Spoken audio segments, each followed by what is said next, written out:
2 साल से ऊपर का टाइम निकल चुका है। तुम्हें ये सोचते सोचते कि भैया तुम्हें फेट लॉस करना है, तुम्हें मसल्स ग्रो करनी है, तुम्हें एक बेहतरीन फिट बॉडी बनानी है, बॉडी बिल्डिंग करनी है। याद करो अपना वो एक दिन जिस दिन तुम बहुत ज्यादा मोटिवेट होकर के और ये प्रॉमिस करके सोए थे तुम कि सुबह उठूंगा और 2 किलोमीटर रनिंग करने के बाद पुशअप मारूंगा, स्प्रिंट मारूंगा, अच्छी डाइट लूंगा, सब कुछ करूंगा। तुमने अपने लिए अच्छी क्वालिटी वाले शूज खरीदे, हाथों में पहनने के लिए जिम ग्लव्स खरीदे, एकदम नए अच्छे वाले प्रीमियम। जिम जाने के लिए बैग खरीदा, स्पोर्ट्स वाटर बोतल खरीदी स्टाइलिश वाली कि कोई देखे तो लगे हाँ यार कितना बड़ा एथलीट है। प्रोटीन भी ऑर्डर कर दिया भैया ऑनलाइन, अपने लिए टी शर्ट, शॉर्ट्स, लोवर, जो जो चीजें चाहिए होती ना दिखने में, जो एक जिम वाला बंदा पहनता है, वो सब की सब खरीद डाली। तुम्हारा वो जोश 5-6 दिन तक मेंटेन रहा। तुमने पूरे जोश के साथ वर्कआउट शुरू किया, अपने आप को इतना मोटिवेटेड कर लिया कि तुम्हें अपने अंदर एक अलग ही लेवल का कॉन्फिडेंस नजर आने लगा कि भाई आई एम एवरीथिंग। आप दुनिया के सामने पूरे कॉन्फिडेंस से पेश आने लगे और ये दिखाने लगे कि आप बहुत बड़े fitness enthusiast. You did your best physical efforts for 1 week और 2 वीक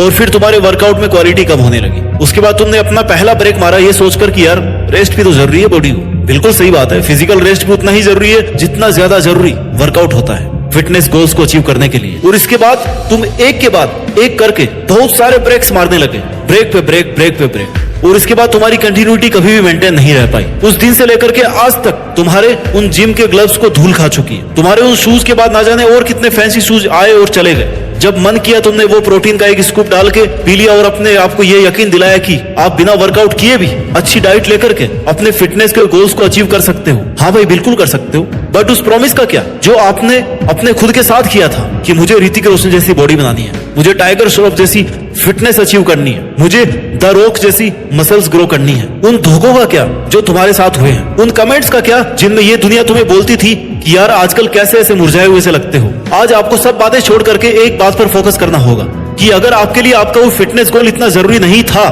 तो फिर आपने उसको बनाया ही क्यों।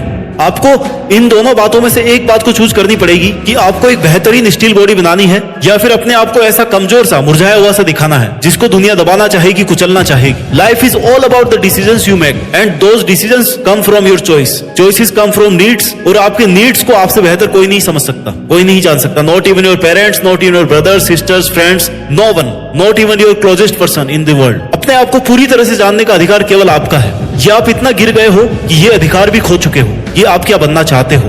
15 किलो वेट लूज करना डिफिकल्ट नहीं है, लोगों ने 100 किलो तक वेट कम किया है। 20 किलो वेट करना मुश्किल नहीं है, लोगों ने इससे ज्यादा भी वेट गेन किया है। मसल्स गेन करना भी मुश्किल नहीं है, लोगों ने ऐसे लेवल से ऊपर उठ करके हार्ड वर्क किया है ना कि दुनिया उनको आज भी फिटनेस वर्ल्ड का गुरु मानती है। मैं आपको कोई वर्कआउट करना नहीं सिखा रहा हूँ, उसके लिए यूट्यूब पर बहुत सारी वीडियोस हैं जो आप जाकर के देख सकते हो। बहुत सारे एक्सपर्ट्स की वीडियोस है जो आपको डाइट लेना सिखाएंगे। मैं आपके अंदर केवल वो चिंगारी जलाने की कोशिश कर रहा हूँ जिसकी वजह से आप ये सब कर पाओ। हर किसी को हक होता है कि वो भी लाइफ में कम से कम एक बार तो अपना ड्रीम फिजिक अचीव करके दिखाए। अगर आपको 6 पैक हमेशा से अट्रैक्ट करते हैं तो आपका भी हक बनता है कि लाइफ में कम से कम एक बार तो खुद भी 6 पैक फिटनेस अचीव कर पाओ और खुद के आलस को, खुद की मुश्किलों को, खुद की कमियों को, कमजोरियों को दूर करके अपने आप को ताकतवर बनाओ। मैंने लोगों को देखा है कि यूट्यूब पर कोई वीडियो देखेंगे या किसी फिटनेस स्टार का वीडियो देखेंगे और पूरे जोश के साथ आकर के अपना वर्कआउट शुरू कर देंगे। ये बहुत ही अच्छी बात है, बट इससे भी ज्यादा अच्छी और जरूरी बात क्या है वो ये है कि इस काम को कंटिन्यू रखना, हार्ड वर्क को सस्टेन करना। हर कोई WWE फाइटर नहीं बन सकता और ना ही जरूरी है कि उसका ये मकसद हो कि उसको वैसा बनना है। बट कहते हैं कि आपका शरीर ही आपका पहला मंदिर है, आपका शरीर ही आपका पहला साथी है और आपका शरीर ही आपका पहला सुख है। पहला सुख निरोगी काया, बाकी सब मोह माया। अगर आप फिजिकली स्ट्रॉन्ग रहोगे ना तो आपकी मेंटल स्ट्रेंथ भी बेटर होगी। आप लाइफ के हर फील्ड में दूसरों को आउट परफॉर्म कर दोगे। दुनिया में आप पैसा किसी और से ले सकते हो, खाना आपको कोई और बना करके दे सकता है, लेकिन फिटनेस ऐसी चीज है ना जो आपको खुद बनानी पड़ेगी। अगर आपको वेट लॉस करना है या मसल गेन करना है तो ये काम आपको खुद को करना पड़ेगा। कोई आपके लिए नहीं कर सकता, आपका कोच भी नहीं कर सकता, आपका फिटनेस गाइड भी नहीं कर सकता। Nobody else other than you can do it for you। आपको खुद को अपने लिए करना होगा ये सब। There is no alternative। सुबह 4 बजे उठना है तो आपको ही उठना पड़ेगा। उसके बाद 5 किलोमीटर रनिंग करनी है ना तो वो आपको ही करनी पड़ेगी।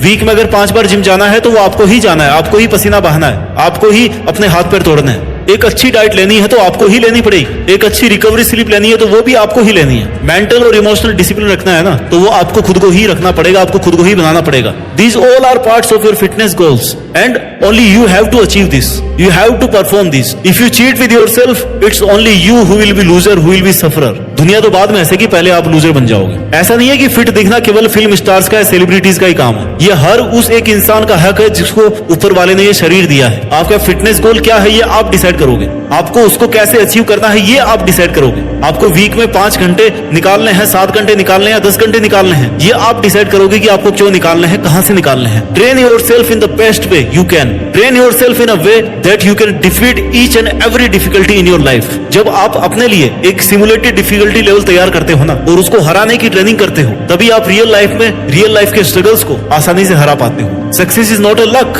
Success is a multi repetition of hard work with a clear motive, vision and planning in mind. Success is all about the ability to struggle, sustain and survive of all adversities. अगर आप किसी injury से जूझ रहे हो ना, लेकिन आपके मन में पूरा भरोसा है कि आपको इसके बाहर निकलना है, आपको रिकवर करना है, तो वो दिन दूर नहीं है जब आप इससे बाहर निकल जाओगे। सुबह 5 बजे का कार्डियो आपको हर एक हेल्थ स्ट्रगल से लड़ने की ताकत देगा। बेंच प्रेस आपको हर चुनौती का मुंह तोड़ जवाब देने की हिम्मत देगा। पावरफुल स्क्वाट्स आपके घुटनों में वो ताकत भरेंगे ना जिससे आप मुश्किल से मुश्किल वक्त में भी खड़े रह पाओगे। इस ताकत को फील करो। योगा और मेडिटेशन आपकी मेंटल स्ट्रेंथ तब तक भी बनाए रखेंगे जब आपको लगेगा कि भाई वक्त बहुत मुश्किल चल रहा है। एक अच्छी डाइट आपको मेडिसिन खाने से रोकेगी और एक अच्छी स्लीप आपके हर फिजिकल, मेंटल और इमोशनल साइकिल को सपोर्ट करेगी। जो दर्द आज आप फेस करोगे ना वही आपके आने वाले टाइम में आपकी ताकत बनेगी। अपने दर्द को महसूस करो और अपने आप को उस परिस्थिति में डालो जहां पर आप अपने दर्द से जीतने के काबिल बन सको। बहाने मारने से कोई कैलोरीज बर्न नहीं होती, बल्कि पुशअप मारने से कैलोरीज बर्न होती है, वर्कआउट करने से कैलोरीज बर्न होती है। दुनिया में कोई भी दर्द परमानेंट नहीं है, धीरे धीरे उस दर्द की जगह कोई और ले लेता है। लेकिन अगर उस दर्द से लड़ करके अपने आप को स्ट्रॉन्ग बनाने की कोशिश नहीं करोगे तो वो दर्द हमेशा के लिए आपके पास रह जाएगा और आपको कमजोर बनाकर छोड़ेगा। अगर आप लड़ना छोड़ दोगे ना तो फिर दर्द हमेशा के लिए आपके पास रहेगा। दर्द से भी बड़ा दर्द होता है दर्द से नहीं लड़ने का दर्द। Your pain is your privilege, it's not your weakness. Pain is your fuel, दर्द ही आपका ईंधन है जो आपको लॉन्ग रन में सबसे आगे पहुंचने के काबिल बनाएगा। आज आपको अपने आप को फिर से एक बार विश्वास दिलाना पड़ेगा कि आप वैसी फिटनेस अचीव कर सकते हो जो आप करना चाहते हो और वो आपको ही अपने लिए करना पड़ेगा। कोई भी शारीरिक दर्द निराशा के दर्द से बड़ा नहीं हो सकता, हार कर बैठने के दर्द से बड़ा नहीं हो सकता। इसलिए आपको ये चूज करना पड़ेगा कि आपको आखिर चाहिए क्या। If you choose to become hard then you have to live feeling the pain. और अगर कुछ नहीं कर पाए ना तो ये तो वक्त है जनाब